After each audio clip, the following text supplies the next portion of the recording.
Kami bersyukur, kami masih memiliki waktu untuk beribadah kepada Tuhan.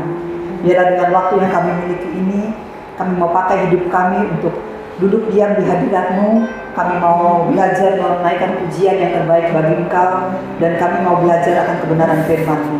Mari Tuhan urapi kami semua, supaya kami boleh mengerti akan firman-Mu Tuhan, sehingga firman yang kami dengar pada sore hari ini menjadi petunjuk dalam kehidupan kami yang masih muda ini, supaya dalam kami melangkah di dalam kehidupan dunia ini Tuhan, kami boleh senantiasa seturut dengan kehendak-Mu.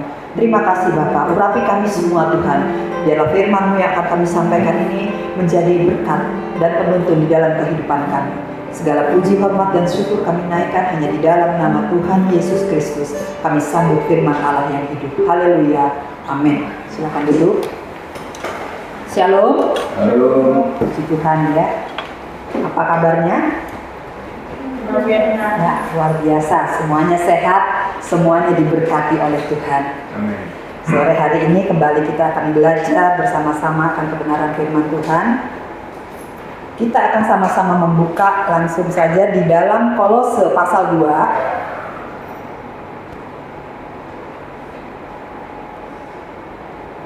Kolose pasal 2 ayat 6 dan ayat 7. Kolose 2 ayat 6 dan 7, begini bunyi firman Tuhan, kepenuhan hidup dalam Kristus. Kamu telah menerima Kristus Yesus Tuhan kita. Karena itu hendaklah hidupmu tetap di dalam Dia. Hendaklah kamu berakar di dalam Dia dan dibangun di atas Dia. Hendaklah kamu bertambah teguh dalam iman yang telah diajarkan kepadamu, dan hendaklah hatimu melimpah dengan syukur. Amin. Nah, firman Tuhan sore hari ini yaitu tentang kehidupan yang di sini dikatakan judulnya kepenuhan hidup di dalam Kristus. Ya, pada suatu hari saya punya teman. Dia WA kepada saya, ya. Dia kalau manggil saya Mak, ya. Mak, aku galau, katanya gitu. Loh, kenapa galau? Galau laporan ke saya, saudara ya. Mak, aku galau. Kenapa? Biasa. Nah, kalau sudah dia bilang biasa, saya sudah paham. Berarti dia sedang patah hati, saudara ya. Dia berkali-kali pacaran. Nah, sini ada yang pacaran? Ada ya. Anak muda itu ya, salah satu seni kehidupannya adalah pacaran. Dia bolak-balik pacaran dan putus. Beberapa kali dia putus ya. Nah, yang terakhir ini pacarannya udah serius, ternyata putus lagi. Makanya dia galau. Dia bilang, "Mak, aku galau." Kenapa? Biasa, putus lagi katanya. Nah, di situ dia begitu putus asa, dia begitu kecewa dengan apa yang menimpa kehidupannya ya. Terus dia bilang gini, "Mak, kira-kira kalau aku mati nanti enaknya dikubur apa dikremasi ya?" Saudara tahu kremasi, dibakar ya. Enaknya dikubur apa dikremasi ya? Nah, kadang orang kalau putus asa ya, putus harapan, itu pikirannya mati. Pikirannya mati ya, udah yang lebih baik mati. Lebih baik saya mengakhiri hidup seperti ini, udah gak ada jalan keluar ya. Itu orang yang putus asa, orang yang sudah tidak punya pengharapan. Padahal kalau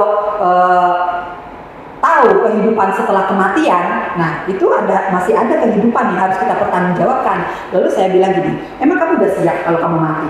Kamu pikir kalau kamu mati masalahmu selesai? Ya, masalah di dunia selesai, soal cintanya selesai, tapi soal di sana belum selesai. Hidup kita ini belum banyak melakukan sesuatu untuk Tuhan. Hidup kita ini belum banyak mengeluarkan buah di dalam kita mengiring kepada Tuhan.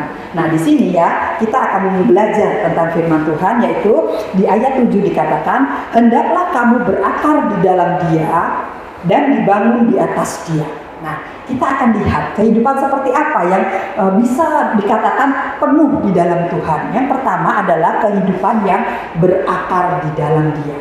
Firman Tuhan mengatakan dengan jelas, hendaklah kamu berakar di dalam Dia. Saudara tahu akar ya? Akar itu tempatnya di mana? Di bawah, di dalam tanah ya. Akar itu di dalam tanah. Akar itu di dalam tanah. Namanya pohon itu pasti ada akarnya. Akarnya itu di dalam tanah, bukan gantung di atas, bukan. Kalau gantung di atas itu daun dan buah. Tetapi akar itu tempatnya di dalam tanah. Akar mempunyai fungsi. Akar itu mempunyai kegunaan. Fungsinya akar itu apa? Fungsinya akar yang pertama adalah menyerap makanan. Ya, akar itu fungsinya menyerap makanan, makanya dia di dalam tanah, di dalam. Itu nanti di dalam dia menyerap air, ya. Firman Tuhan mengatakan kan di dalam Yeremia pasal 17, kalau orang yang berharap kepada Tuhan itu seperti pohon yang ditanam di tepi aliran air. Nah, itu akarnya merambat kepada air sehingga daunnya hijau. Itu akar. Akar itu di dalam tanah. Dia fungsinya yang pertama adalah menyerap makanan. Menyerap makanan dari dalam tanah, menyerap minuman. Nah, jadi pohon itu bisa tumbuh karena ada makanan. Sama seperti manusia, dia akan tumbuh kalau ada makanan. Ya toh? Kita perlu makan sehari 3 kali, ada yang lebih ya. Mungkin yang lagi diet sehari sekali. Nah, saudara, akar ini gunanya, fungsinya dia menyerap makanan. Pohon kalau ditanam di tempat yang kering, di tempat yang tandus, itu akarnya nggak dapat makanan, jadi tumbuhnya juga kering, ya, rantingnya kering, dahan-dahannya kering, daunnya kering, itu karena di dalam itu akarnya itu nggak dapat makanan, nggak dapat air untuk minum, dia akan kering, ya, garing. Tetapi kalau akar ini tumbuh di tepi aliran air, dia akan menyerap makanan.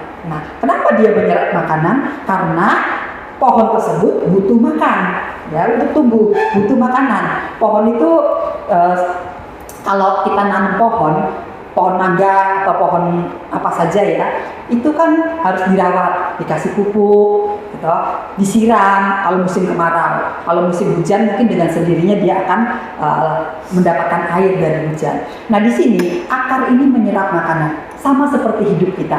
Kalau kita berakar di dalam Tuhan, di sini dikatakan hendaklah kamu berakar di dalam Tuhan. Kalau kita berakar di dalam Tuhan, kita menyerap makanan. Ya, makanannya apa? Ya, firman Tuhan mengatakan dalam Matius waktu Tuhan Yesus dicobai. Waktu Tuhan Yesus dicobai sama iblis setelah dia berpuasa, iblis bilang, coba kamu rubah ini batu-batu ini jadi makanan, jadi roti. Kamu kan lapar setelah puasa 40 hari 40 malam, lapar kan? Dikasih, nanti saya rubah ini batu jadi makanan supaya kamu bisa makan. Terus Tuhan bilang apa? Tuhan bilang dalam Matius 4 pasal 4, Matius 4 ayat 4, manusia hidup bukan dari roti saja. Ya, manusia hidup bukan dari roti saja. Jadi roti itu lambang makanan. Tapi roti hidup adalah firman Tuhan. Ya, firman Tuhan itu seumpama roti kehidupan. Firman Tuhan itu juga seumpama air, yaitu air kehidupan. Jadi manusia supaya berakar, dia perlu menyerap yang namanya roti dan air kehidupan. Nah, kalau dia berakar, akar itu di dalam ya, semakin dalam akar itu ke dalam, semakin dia tumbuh, semakin dia merambat terus ke dalam, dia semakin banyak menyerap. Karena di semakin dalam kondisi tanah ini semakin banyak ya zat-zat yang dibutuhkan oleh pohon untuk pertumbuhannya pohon tersebut. Nah, jadi di sini supaya hidup kita ini berakar ya, akar ini menyerap makanan. Ayo kita menyerap setiap firman Tuhan yang disampaikan. Kemudian akar yang kedua, gunanya apa? Guna akar yang kedua adalah memperkuat pohon tersebut. Kalau kita lihat pohon yang masih kecil ya, misalnya pohon cabai, masih kecil, masih pendek gitu, itu digoyang-goyang itu kan gampang, saudara, digoyang-goyang gampang. Kena angin, dia akan goyang-goyang. Kena angin bertiup kencang, dia bisa oleh ke kiri, bisa oleh ke kanan. Itu pohon yang masih kecil, akarnya belum kuat, ya, akarnya belum besar. Tapi pohon semakin dia tumbuh, semakin tinggi, itu pohon akan semakin kuat karena akarnya juga semakin kuat. Akarnya itu menopang, ya. Akar akan memperkuat, menopang. Akar itu akan menopang pohon tersebut sehingga pohon tersebut menjadi kuat. Nah, pohon kalau kuat itu ada angin, ada badai, pohon akan berdiri dengan tetap tegap, ya. Pohon akan berdiri dengan tegap. Kalau dalam peribahasa dikatakan semakin tinggi pohon, semakin besar angin yang akan menerpanya, ya. Semakin tinggi pohon yang semakin tinggi, anginnya juga semakin kencang, ya. Nah, di situ kalau akarnya kuat, ya, pohon itu akan kuat. Jadi batangnya juga akan kuat. Karena apa? Karena akar tadi menopang pohon tersebut sehingga menjadi kuat. Nah, di sini Firman Tuhan mengatakan, hendaklah kamu berakar di dalam Dia.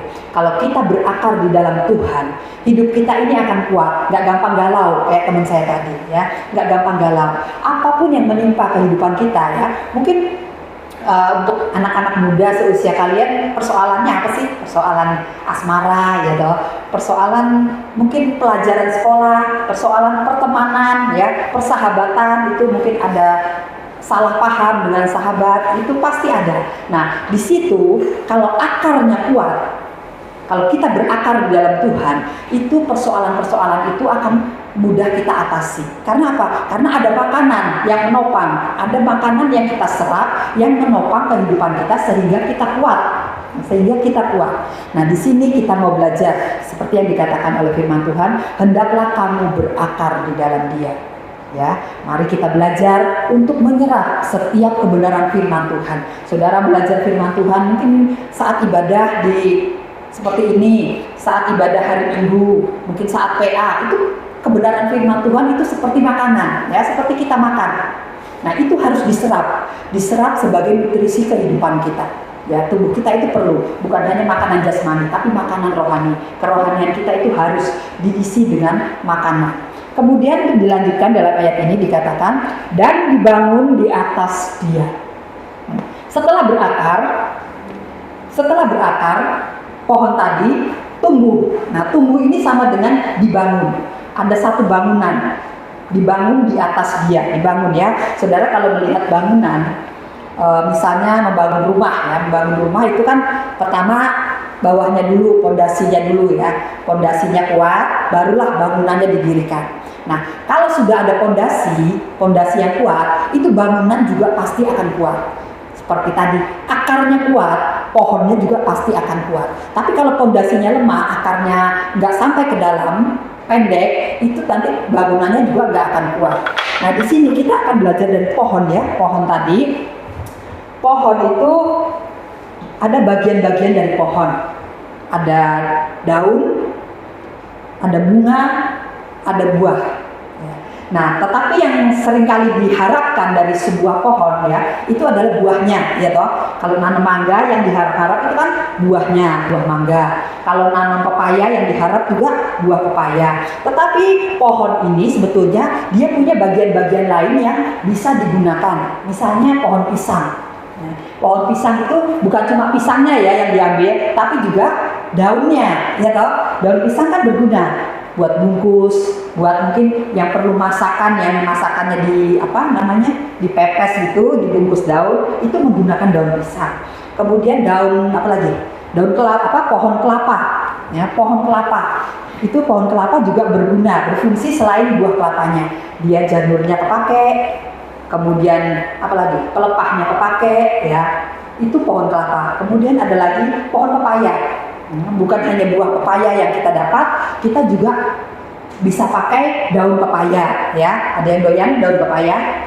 Pahit. Daun pepaya itu bisa dimasak.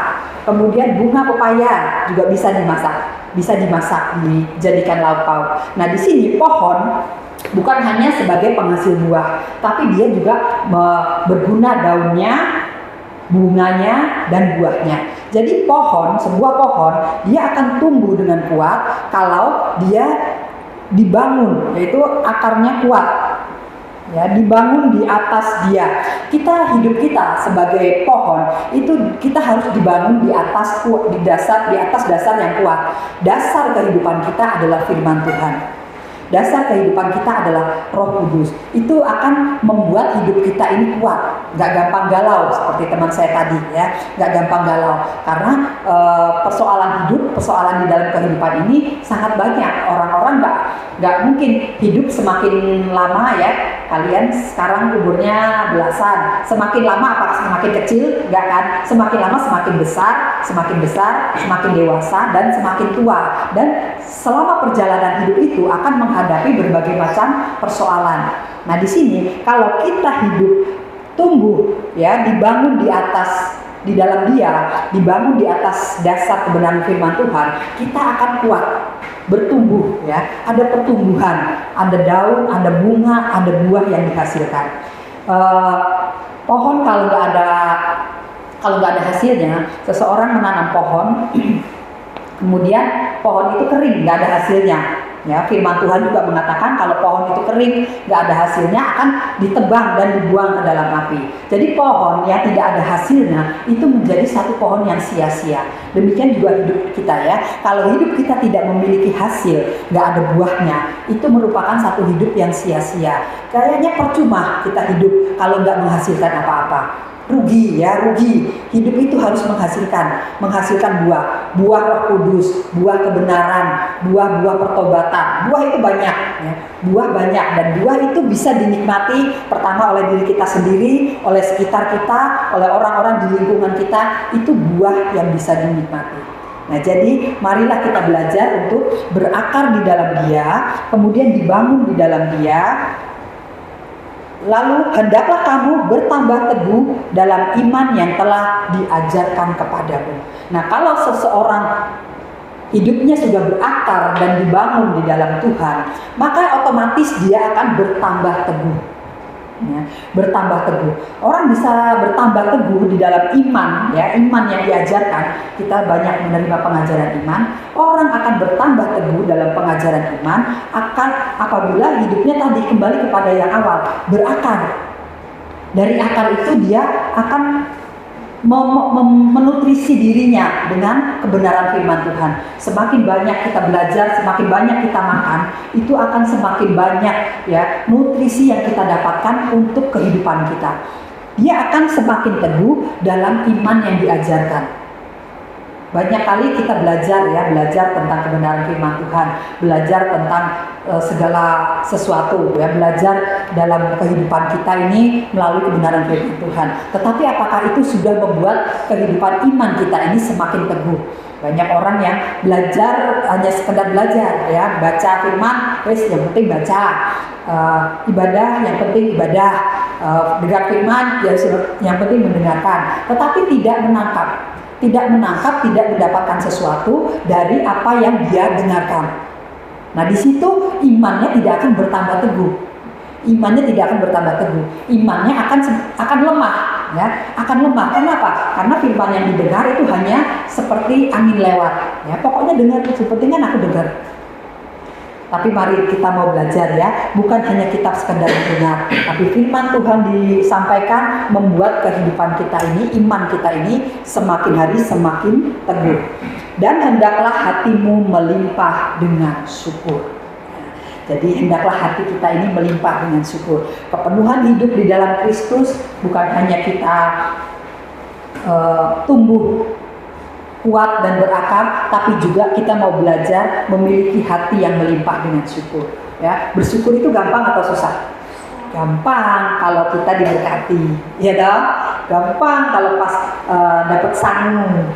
Gampang kalau pas sedang nyaman-nyaman saja. Gampang kalau pas sedang happy. Nah, kehidupan bersyukur itu nggak mudah pada saat kita memiliki persoalan, ya. Mengucap syukur itu seperti orang minum obat. Saudara tahu obat itu rasanya apa? Pahit. Obat itu rasanya pahit. Tapi kalau kamu mau sembuh, obat itu harus diminum, ya toh? Kita berobat ke dokter, dikasih obat supaya sembuh. Nah, obat itu ada obat ya obat anak-anak kecil itu ya, rasa stroberi, rasa jeruk, ya itu kan bayi, obat bayi. Kita bukan bayi lagi ya. Dokter kalau untuk seusia kalian ini ngasih obatnya tuh yang tablet, kapsul, kaplet, ya. Saya dulu kalau minum kapsul itu nggak ketelen, ya toh. Airnya masuk, kapsulnya ketinggalan. Apalagi kalau ada teman-teman saya tuh kalau minum obat pakai pisang, saudara ya, iya toh, pakai pisang ya. Lah saya aneh, pisangnya ketelan, obatnya carry, ya toh, lucu toh. Jadi saya nggak bisa kalau minum kapsul itu harus dibuka, taruh sendok, kasih air. Itu kan pahit, ya toh, isinya kapsul itu kan pahit, bubuk itu obat itu pahit sekali. Nah, inilah mengucap syukur. Mengucap syukur itu seperti orang minum obat, pahit pada saat kita mengalami kesulitan, tetapi itu yang memberikan kesembuhan. Ya, kalau kita ke dokter dikasih obat, terus dokter obatnya pahit, saya nggak mau minum. Apakah kita bisa sembuh? Enggak kan? Ya, ucapan syukur di sini dikatakan hendaklah hatimu melimpah dengan syukur.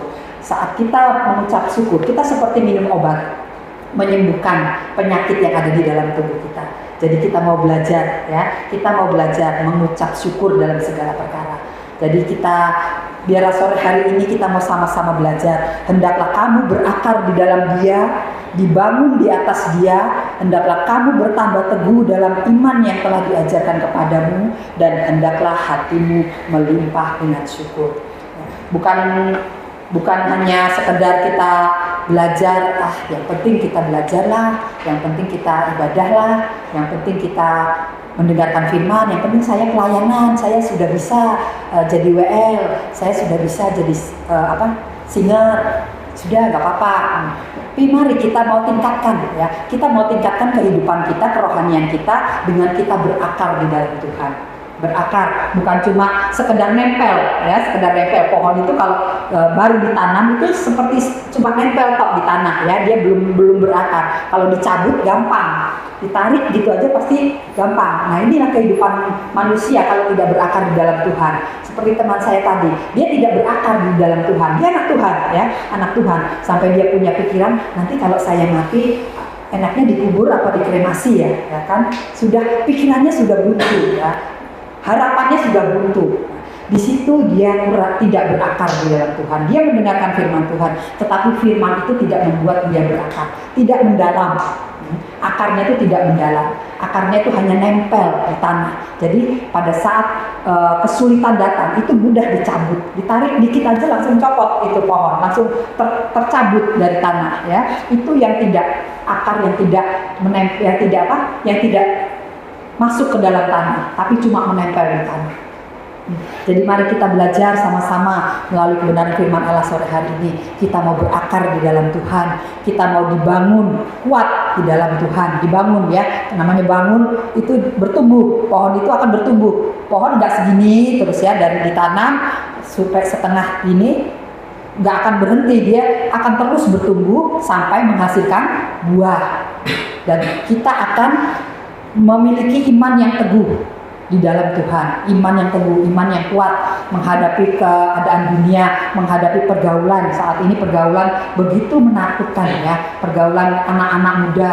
Kalau kita tidak memiliki iman yang teguh, kita akan terbawa ya, katut dengan pergaulan dunia, ke bawah, ikut-ikutan sama orang dunia. Karena orang dunia itu akan menarik kita, dunia ini akan menarik kita, orang-orang yang ada di dalam Tuhan, supaya kita ikut dengan kebiasaan mereka, ikut dengan tren-trennya mereka ya, apa-apa ya tren ya. Kalau tren yang bagus gak apa-apa, tapi tren yang jahat, tren yang menyesatkan itu akan terus berusaha menarik kehidupan orang-orang percaya ya. Mari kita memiliki iman yang teguh di dalam Tuhan. Kemudian hendaklah kita belajar mengucap syukur, supaya hidup kita ini menyenangkan hati Tuhan. Tuhan itu senang kalau kita mengucap syukur ya. Tuhan, ucapan syukur itu kan ucapan terima kasih ya toh. Ucapan syukur itu ucapan terima kasih. Kalau di sana di negara Taiwan ya, misalnya saya minta tolong misalnya, Sevon, tolong ya pintu depan sana tutup. Terima kasih. Dia belum jalan, belum nutup pintu, tapi saya udah terima kasih. Sevon tolong ya, pintu sana tutup. Makasih ya. Gitu. Belum dilakukan, tapi saya sudah mengucapkan terima kasih. Nah, ini seperti ucapan syukur kepada Tuhan. Meskipun Tuhan mungkin belum menolong kita, Tuhan belum memberikan jawaban atas doa kita ya, tetapi kita sudah mengucap syukur. Itu sudah berterima kasih. Karena apa? Karena kita percaya apapun yang menjadi kerinduan kita itu Tuhan pasti kasih. Ya, Tuhan pasti beri, yang penting sesuai dengan kehendak Tuhan. Nah, jadi kita mau belajar untuk mengucap syukur selalu kepada Tuhan, memiliki hati yang melimpah dengan ucapan syukur. Ya, nah, melalui firman Tuhan pada saat sore hari ini, mari kita sama-sama mau belajar untuk berupaya ya dalam kehidupan kita ini. Jangan kita cuma hanya sebatas ya begini-begini sajalah. Begini-begini saja, biasa-biasa saja. Tapi kita mau berupaya. Dunia semakin hari semakin jahat. Dunia semakin hari semakin penuh dengan kesulitan, penuh dengan kekerasan, penuh dengan hal-hal yang membuat kita takut. Tetapi kita mau belajar dengan kebenaran firman Allah, kita mau hidup kita ini selalu berakar di dalam Tuhan, selalu kuat di dalam Tuhan, selalu melimpah dengan ucapan syukur. Sehingga hidup kita yang masih muda ini semakin hari semakin berkenan kepada Tuhan. Puji Tuhan, dan inilah firman Tuhan yang saya sampaikan. Mari sama-sama kita akan bangkit berdiri, kita akan naikkan doa kepada Tuhan. Sama-sama kita bangkit berdiri. Kami mengucap syukur Tuhan, terima kasih buat kesempatan yang Kau berikan kepada kami untuk kami bisa belajar kembali akan kebenaran firman-Mu. Biarlah melalui kebenaran firman Tuhan yang telah kami terima saat sore hari ini Tuhan, mengajarkan akan kehidupan kami yang masih muda ini Tuhan, untuk senantiasa hidup kami ini berakar di dalam Engkau. Kami mau dibangun di dalam Engkau Tuhan. Kami mau iman kami ini bertambah teguh di dalam pengharapan kami kepada Tuhan.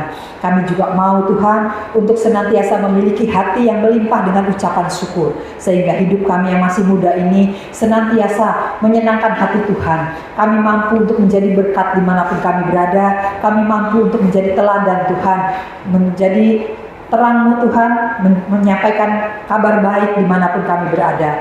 Biarlah Tuhan senantiasa menolong anak-anak-Mu, kaum muda yang yang ada saat sore hari ini. Engkau senantiasa menyertai dalam kehidupan mereka semua. Satu persatu mereka Tuhan akan memberkati dalam sekolahnya, dalam kehidupannya sehari-hari. Tuhan akan menyertai selalu. Dimanapun mereka berada Tuhan, Engkau yang akan memimpin, menyertai selalu Tuhan dalam pergaulan, dalam ke sekolahnya, dalam kehidupannya hari lepas hari. Engkau yang akan memelihara di dalam naungan kasih karunia-Mu. Terima kasih Tuhan, pakai mereka semua Tuhan untuk menjadi alat-Mu Tuhan, untuk menjadi terang-Mu Tuhan, memancarkan kemuliaan Tuhan, untuk sehingga nama Tuhan dipermuliakan di dalam kehidupan mereka. Terima kasih Bapa, segala puji, hormat dan syukur kami hanya bagi Engkau. Sebentar kami akan berpisah satu dengan yang lain. Kami percaya penyertaan Tuhan akan selalu ada di dalam kehidupan kami. Engkau yang akan memimpin kami pulang masing-masing ke tempat kami, sehingga kami boleh membawa berkat damai sejahtera di dalam kehidupan kami.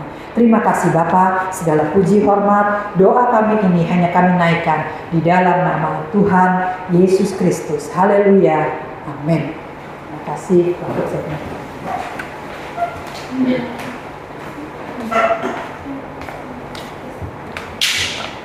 kasih.